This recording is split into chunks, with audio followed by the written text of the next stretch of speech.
Welcome everyone to our YouTube channel. आज के video में कॉम्प्लेक्स नंबर ये यूनिट का 7th प्रॉब्लम स्टडी करेंगे। तो क्वेश्चन आपके सामने है, देखो ये प्रॉब्लम हमें सॉल्व करना है। क्वेश्चन में क्या लिखा है वो हम पढ़ेंगे।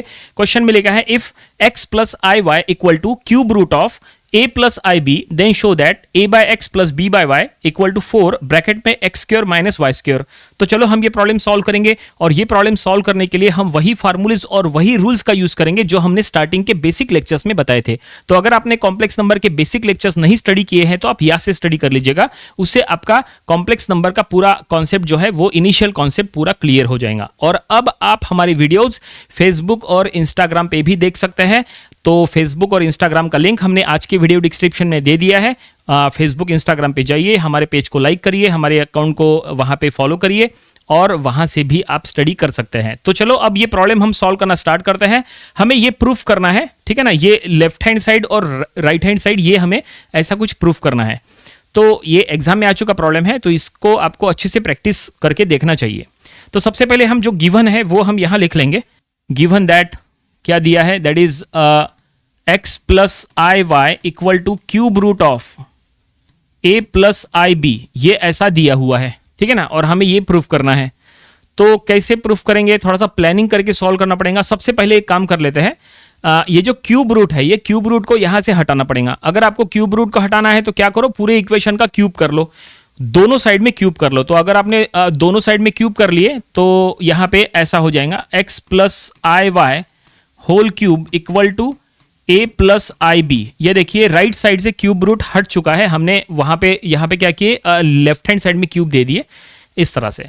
ओके, और अब क्या करो, राइट हैंड साइड में कुछ मत करो फिलहाल, लेफ्ट हैंड साइड में इसको एक्सपांड करो। यहाँ पे a plus b whole cube का फार्मूला अप्लाई करो। फार्मूला पता है क्या, नहीं पता है, चलो बता देते हैं आपको फार्मूला। कोई भी फार्मूला आपके पास अगर नहीं लिखा होता है तुरंत अपने नोटबुक में लिख लिया करो। a plus b whole cube का फार्मूला यहाँ लिखा के दे रहे, a cube plus 3a square b plus 3ab square plus b cube, ये फार्मूला है। ये फार्मूले से हमें इसको एक्सपांड करना है।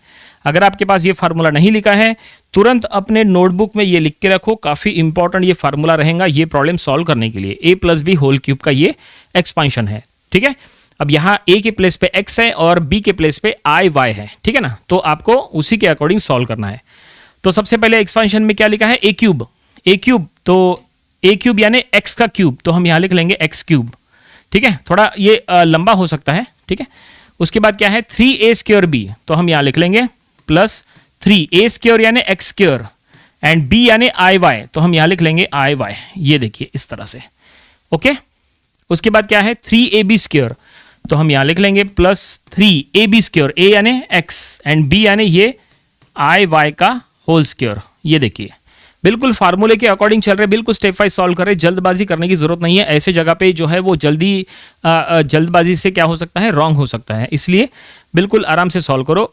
अब देखो फार्मूले में आगे क्या लिखा है, बी क्यूब यानी ये आई वाई का cube, so plus i y का होल क्यूब, और right side as it is रखो a प्लस आई बी। अब यहाँ पे क्या हो सकता है, देखो इतना तो पता है आपको कि आई स्क्वायर यानी क्या होता है, आई स्क्वायर यानी -1 होता है, ये इंपॉर्टेंट है। और अब इसके बाद आई क्यूब की अगर बात करें तो आई क्यूब यानी क्या होगा, आई स्क्वायर इंटू आई होगा, है कि नहीं, आई स्क्वायर इंटू आई, तो आई स्क्वायर यानी क्या है -1, तो -1 इंटू आई, इसका मतलब ये क्या हो जाएगा, ये माइनस आई हो जाएगा, यानी आई क्यूब क्या हो जाएगा, आई क्यूब यानी माइनस आई हो जाएगा। तो ये हम क्यूब बता रहे क्योंकि यहाँ पे ये सब हमें पुट करना है, क्योंकि देखो यहाँ पे आई क्यूब आएगा, ठीक है ना, यहाँ पे आई स्क्वायर आएगा, तो आपको आई स्क्वायर जहां पे है वहां -1 पुट करना है, जहां पे आई क्यूब आएगा वहां पे माइनस आई पुट करना है, समझे। तो चलो पहले इसका एक्सपांशन कर लेते हैं अच्छे से। ये है एक्स क्यूब, उसके बाद plus 3i x square Y, ऐसा हो जाएगा, आई को हमने पहले लिख लिए। उसके बाद plus 3i square x y square, ऐसा देखो आई का स्क्वायर हो जाएगा एक्स वाई स्क्वायर, और यहाँ पे क्यूब करना पड़ेगा, i cube y cube equal to a plus i b, right hand side में जो है वो एज इट इज है, ये देखिए इस तरह से। अब यहाँ पे जो हमने आपको बताया है, अब ये पुट करो, आई स्क्वायर की जगह -1 एंड आई क्यूब की जगह -i।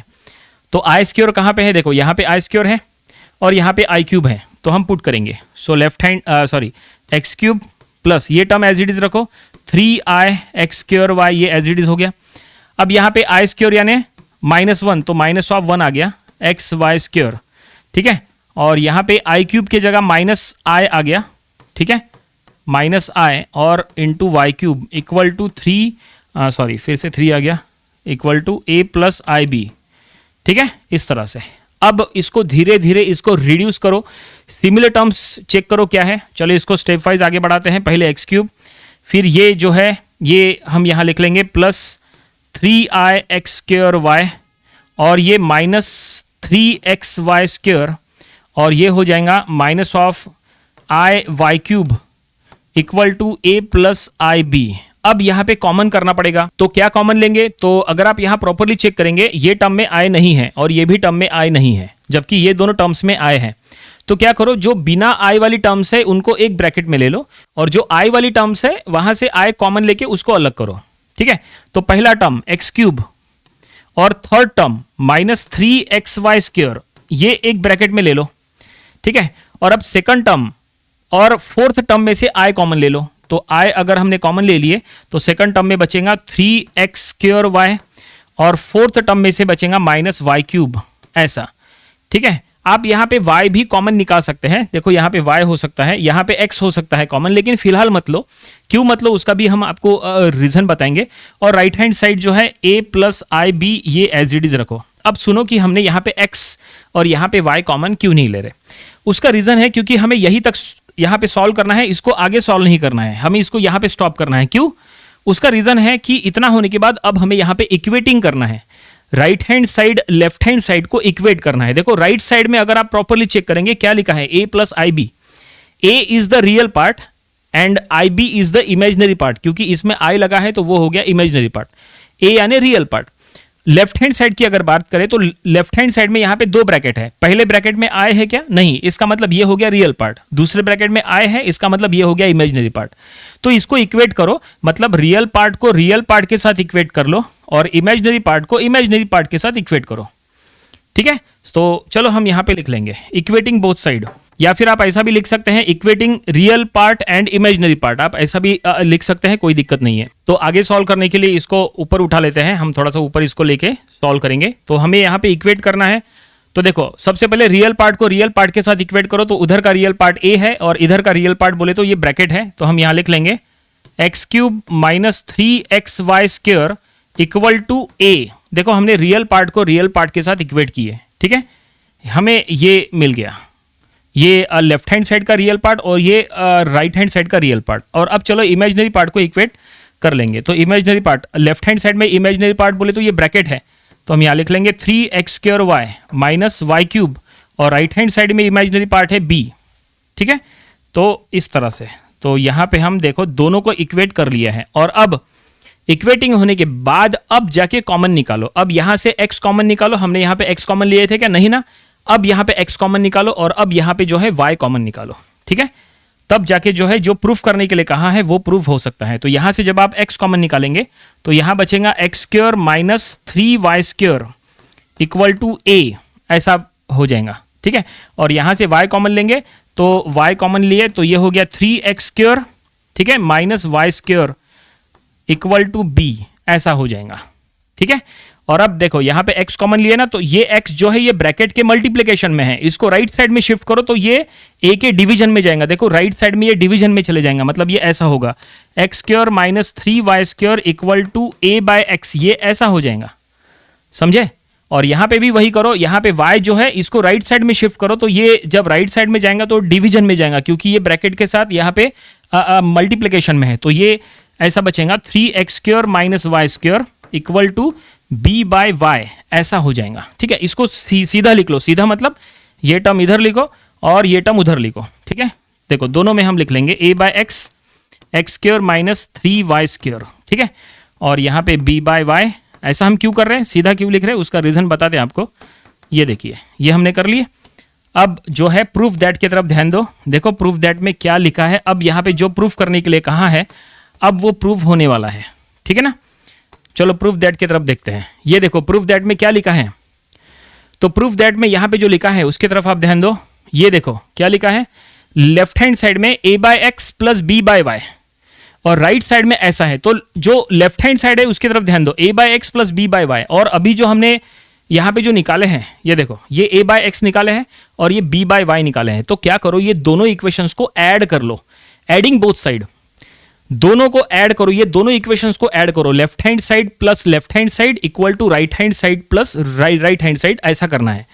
ऐसा करने से क्या होगा, ऐसा करने से ये जो इक्वेशन है जो प्रूफ करने के लिए कहा है, ये 100% प्रूव हो जाएगा।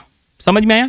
देखो किस तरह से ये होता है। तो चलो यहां पे हम एडिंग कर लेंगे, तो हम यहां पे ऐसा लिख लेंगे, adding both side, adding both side, दोनों साइड को ऐड करो, ठीक है। तो इसका लेफ्ट हैंड साइड है a बाय एक्स और उसका लेफ्ट हैंड साइड है b बाय वाई। तो देखो हमने दोनों का लेफ्ट हैंड साइड ऐड कर लिए। इससे क्या हुआ कि जो प्रूफ दैट में जो लेफ्ट हैंड साइड है वो आ चुका है। ये देखो प्रूफ दैट का ये left hand side a by x plus b by y वो वहां पे आ चुका है। बस हमें राइट साइड के लिए सॉल्व करना रहेगा। ये देखो यहां पे आ चुका है ना।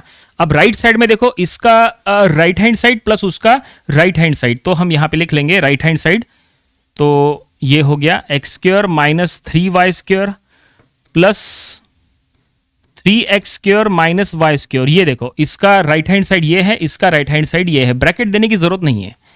अब क्या हो सकता है, अब यहां पे ये ऐड करो सिमिलर टर्म्स, तो देखो एक्स स्क्वायर 3x स्क्वायर तो ये 4x square, 3y square Y square तो ये हो गया माइनस 4y स्क्वायर। और क्या हो सकता है, और यहां पे 4 कॉमन निकाल सकते हैं, तो 4 कॉमन निकाले तो ये क्या हो गया, ये हो गया x square minus y square, ठीक है। और लेफ्ट हैंड साइड क्या है, लेफ्ट हैंड साइड है a by x plus b by y. Check करो क्या यही प्रूफ करने के लिए कहा था। देखो हम इसको थोड़ा सा छोटा कर लेते हैं ताकि ऊपर का जो आ जाए।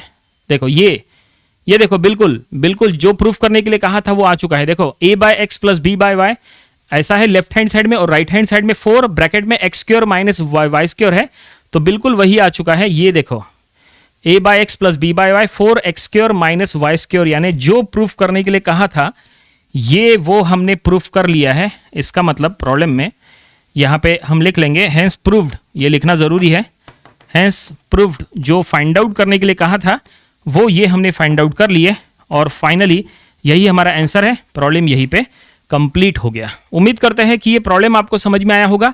ये प्रॉब्लम आपको अपनी प्रैक्टिस बुक में जरूर सॉल्व करके देख लेना चाहिए, क्योंकि ऐसे प्रॉब्लम्स की अगर आपको प्रैक्टिस है तो आप बड़े से बड़े डिफिकल्ट प्रॉब्लम आसानी से सॉल्व कर लोगे। तो ये था कॉम्प्लेक्स नंबर ये यूनिट का प्रॉब्लम नंबर 7। इसके पहले जो हमने इसके 6 प्रॉब्लम्स लिए थे वो भी आपको स्टडी कर लेना चाहिए, और इसके आने वाले दिनों में हम इसके और भी नंबर ऑफ प्रॉब्लम्स कवर करेंगे ताकि इसकी और अच्छे से प्रैक्टिस हो जाए। तो मिलते हैं नेक्स्ट वीडियो में। Thank you very much.